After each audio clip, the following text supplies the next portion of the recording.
26 de março de 2024, terça-feira da Semana Santa. Em nome do Pai, do Filho e do Espírito Santo. Amém. Meus queridos filhos e filhas, muito bom dia. Vos saúdo com a paz de Jesus. Nós estamos na terça-feira da Semana Santa. Meus queridos, antes de meditar a palavra do Senhor, vou esclarecer uma dúvida que algumas pessoas vieram me perguntar, já não foi a primeira pessoa, já foram algumas pessoas, várias pessoas, sobre a questão da quaresma. Quando termina o tempo da quaresma? Algumas pessoas perguntaram, padre, o tempo da quaresma termina com o domingo de Ramos, ou seja, anteontem, o domingo de Ramos encerra a quaresma? E eu vou explicar para vocês e vou dizer a vocês, meus queridos, não. A quaresma não acaba com o domingo de Ramos. A quaresma, ela encosta, ela toca o tríduo pascal, ou seja, quando que começa o tríduo pascal? Na quinta-feira santa, à noite, com a missa da ceia do Senhor, que é a tão conhecida missa de lava-pés. Então, com essa missa da ceia do Senhor, a missa de lava-pés, nós começamos o tríduo pascal, ou seja, então a quaresma vai até aí. Então, se nós queremos saber quando a quaresma acaba de maneira precisa, acaba na quinta-feira santa, pela manhã, no comecinho da tarde, porque a noite já é tríduo pascal, não é mais quaresma. Tá bom? Só esclarecendo um pouquinho essa dúvida, tá? Mas, padre, por que então não está chamando, essa semana não chama, por exemplo, segunda-feira da sexta semana da quaresma, por exemplo? Porque, embora nós estejamos no tempo da quaresma, ontem, hoje e amanhã, segunda, terça e quarta-feira santa, nós já entramos num clima, num mistério diferenciado dentro do tempo da quaresma, né? Se nós pegarmos o tempo da quaresma lá no começo, as 5 primeiras semanas, nós vamos ver que o grande clamor do tempo da quaresma é um pedido de conversão, é um tempo de conversão. Mas agora nessa Semana Santa, já muda um pouco as exortações bíblicas, os textos bíblicos. O foco já não é mais a conversão, mas o foco é o mistério da paixão de Jesus. Então nós já entramos no mistério da paixão, embora estejamos ainda no tempo da quaresma. É um outro aspecto do tempo quaresmal que nós estamos vivendo. Aliás, minha gente, a quinta semana da quaresma, que nós vivemos semana passada, também nós já entramos nela no mistério da paixão. Então a quinta semana e a Semana Santa, embora sejamos na quaresma, nós já celebramos, já tocamos um pouquinho de maneira diferenciada, não mais a temática da conversão, mas da paixão de Jesus. Só para vocês entenderem como que se constrói o tempo litúrgico da igreja, tá bom? Fecha parênteses, vamos lá. Nós vamos meditar nesta manhã o livro do profeta Isaías, o capítulo 49, versículos do 1 ao 6. Nações marinhas, ouvi-me, povos distantes, prestai atenção. O Senhor chamou-me antes de eu nascer. Desde o ventre de minha mãe, ele tinha na mente o meu nome. Fez de minha palavra uma espada afiada, protegeu-me à sombra de sua mão e fez de mim uma flecha aguçada, escondida em sua aljava. E disse-me: Tu és o meu servo Israel, em quem serei glorificado. E eu disse: Trabalhei em vão, gastei minhas forças sem fruto, inutilmente. Entretanto, o Senhor me fará justiça e o meu Deus me dará recompensa. E agora diz-me o Senhor: Ele que me preparou desde o nascimento para ser seu servo, que eu recupere Jacó para ele e faça Israel unir-se a ele.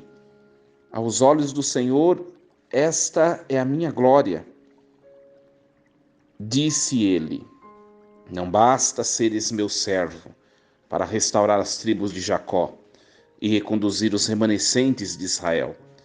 Eu te farei luz das nações, para que a minha salvação chegue até os confins da terra. Palavra do Senhor. Graças a Deus. Meus queridos, nós ouvimos ontem, segunda-feira santa, o capítulo 42 do livro de Isaías, que foi o primeiro cântico do servo sofredor. Hoje, nós ouvimos o capítulo 49, que é o segundo cântico do servo sofredor. Amanhã nós vamos ouvir o terceiro cântico. Nesse o segundo cântico ele é meio enigmático. Por quê? Porque, primeiro, o narrador, o profeta, começa a falar de uma tal pessoa que foi chamada por Deus desde o ventre da mãe. Essa pessoa, ela recebeu ela tem uma palavra que é como uma espada afiada. Ela também tem um modo de agir que se configura a uma flecha aguçada. Essa pessoa é forte, sua palavra é assertiva e ela é uma pessoa próspera, vencedora. O que ela faz, ela conquista. Quem será que é essa pessoa? E aí Deus vai dizer a essa pessoa: tu és o meu servo Israel, em quem serei glorificado. É uma coisa muito enigmática. Por quê? Porque aqui o texto está dizendo que este servo é o povo de Israel. Mas é muito interessante que depois o texto vai dizer assim: e agora o Senhor continua a me dizer o quê? Que eu devo recuperar Israel para ele. Ora, mas o servo não é Israel? Então, esse enigma, na verdade, tem grande significado para nós. Parece que primeiro está falando que o servo é Israel, e depois parece que está falando com esse servo sobre Israel.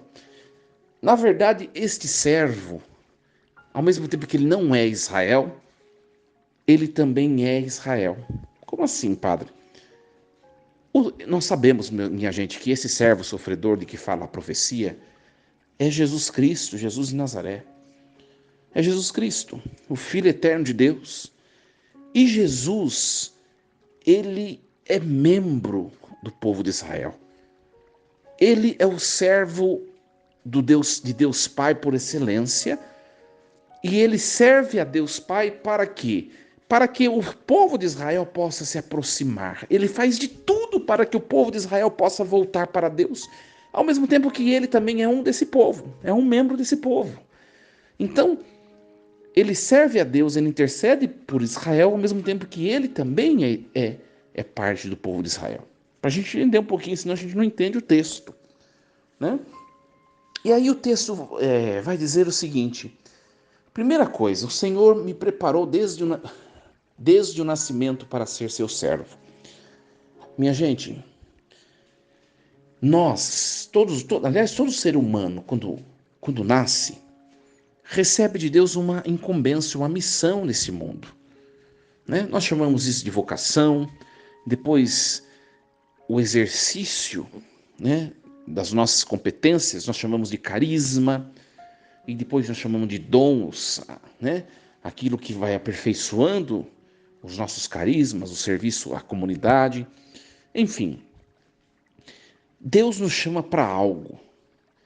E esse ato de chamar, ele precede a nossa criação, a nossa existência. Deus pensou em nós para alguma coisa. Olha que bonito isso, minha gente.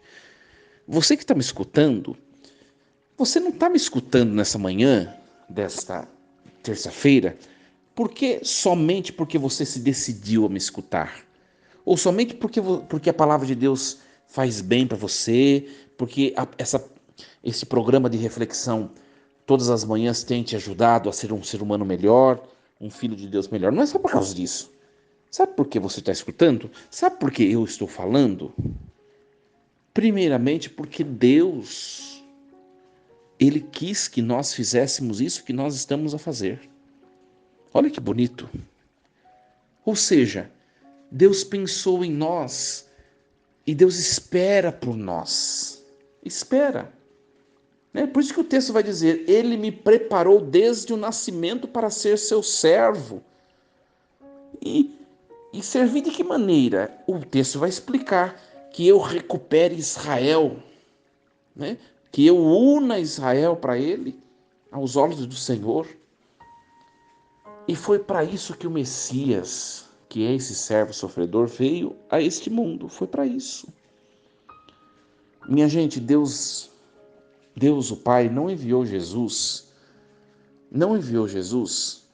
para ser o princípio da perdição das pessoas, para condenar as pessoas. O próprio Jesus fala nos evangelhos, eu não vim para condenar o mundo, mas para salvar. Não é isso? Então, o texto está claro aqui. Este servo veio para recuperar Jacó para Deus e veio para unir Israel para Deus. Então, Jesus não veio para condenar ninguém, mas para recuperar.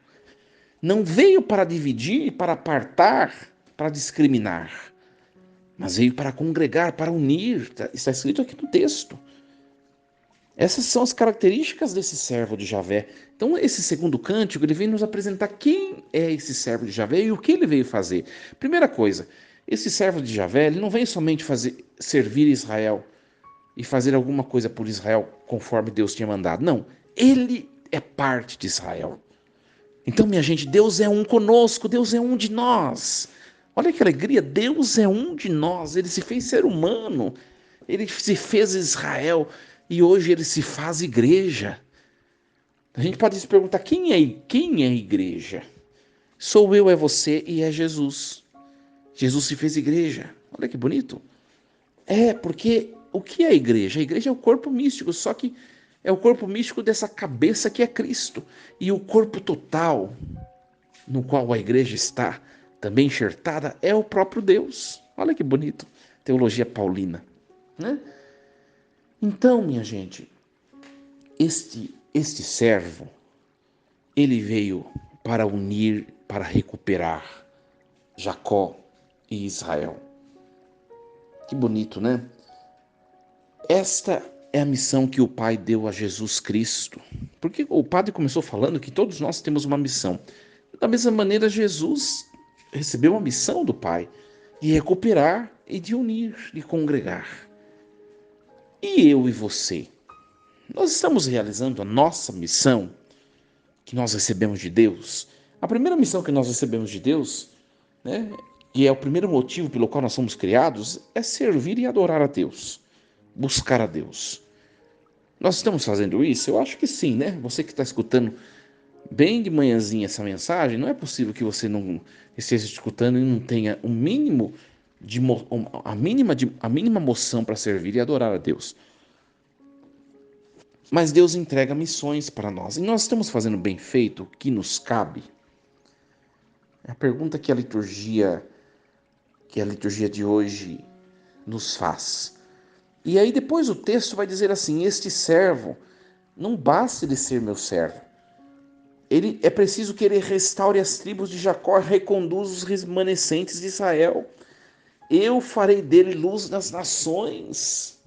Jesus veio para salvar, para levantar o que está caído, para recuperar o que está morrendo. Olha, eu dizia na minha homilia, que eu rezei missa ontem, pela manhã, não foi transmitido nada, só partilhando com vocês.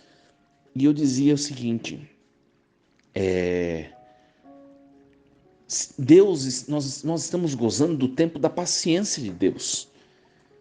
A gente pode se perguntar, por que Deus não destrói tudo logo? Esse mundo que está tão desorientado, desordenado, perdido. Por que Deus não destrói tudo, acabou logo? Porque Deus está se utilizando de paciência. E eu dizia na missa ontem, Às vezes a gente pergunta isso, né?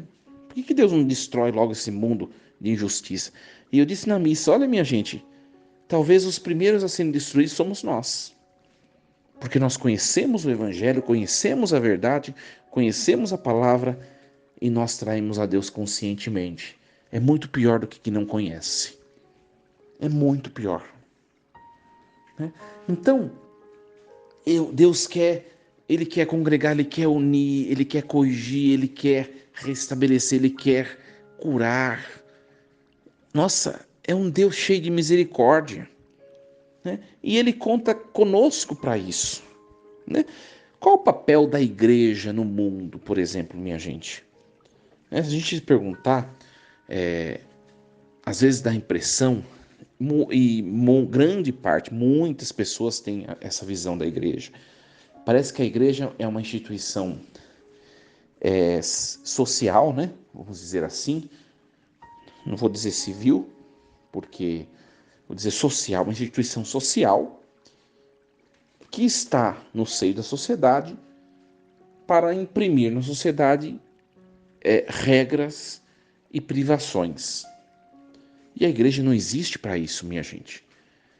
A igreja está no mundo para ser sinal de Cristo.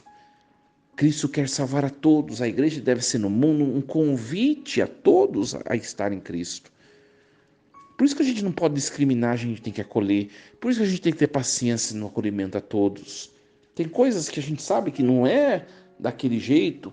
Calma, mas vai chegar ao ideal. Acolha. Cada um tem o seu processo de conversão, né? Seja a luz das nações, seja a luz para as pessoas, luz que ilumina. Se a gente pensar bem, né? Esse servo sofredor de que fala o texto de hoje, esse tal servo, ele é chamado por Deus não para ser só um servo qualquer, ou seja, uma pessoa desconhecida, uma pessoa... Não, ele é chamado para ser luz das nações. E o que faz a luz? A gente tem que pensar um pouquinho. A luz, a primeira coisa que a luz faz é nos possibilitar de ver as cores das coisas. Então, minha gente, essa foi a missão de Jesus, que Jesus recebeu, e é a missão que a igreja recebe também de Jesus. Nós precisamos ser para as pessoas instrumento de vida. Nós precisamos devolver às pessoas as cores da alegria do viver. A igreja não existe para ofuscar o brilho da alegria de viver. A igreja não existe para ser instrumento de trevas na vida do outro, mas para devolver a vida, as cores, a alegria. O que mais faz a luz além de proporcionar a capacidade de contemplar as cores? A luz, quando ela me ilumina muito bem iluminada, muito bem iluminado, a luz ela me mostra as minhas irregularidades, os meus pequenos defeitos, as coisas que em mim precisam ser lapidadas, aparadas, que não estão em simetria perfeita em mim. Então, aí vem um segundo passo, que é lapidar, que é corrigir, enfim, que é cuidar, né? Mas o primeiro passo é devolver a alegria, as cores, o brilho, a capacidade de viver. Então, meus queridos, esse servo é luz das nações para devolver a vida, iluminar e também para mostrar e apontar o que precisa ser edificado, crescido, amadurecido. Que palavra bonita de hoje, né? Deus é um servo misericordioso, que quer a nossa edificação, a nossa salvação, a edificação e a salvação de todos os seres humanos. Que Deus nos ajude a compreender isso e que nós façamos bom uso desses propósitos de Deus, né? Coloca uma coisa na sua cabeça: Deus salvou todo mundo no mistério da cruz do seu Filho. O problema já não está mais em Deus. O problema está nas pessoas não reconhecerem em Jesus a salvação. O problema está nas pessoas não aceitarem de Jesus a salvação que foi dada gratuitamente. Ora, se alguém não aceita um presente, esse presente não vai ser enviado, porque ninguém pode obrigar ninguém a aceitar um presente. Também Deus não pode obrigar ninguém a ser salvo, ou melhor, a aceitar a salvação. Ele simplesmente salvou a todos.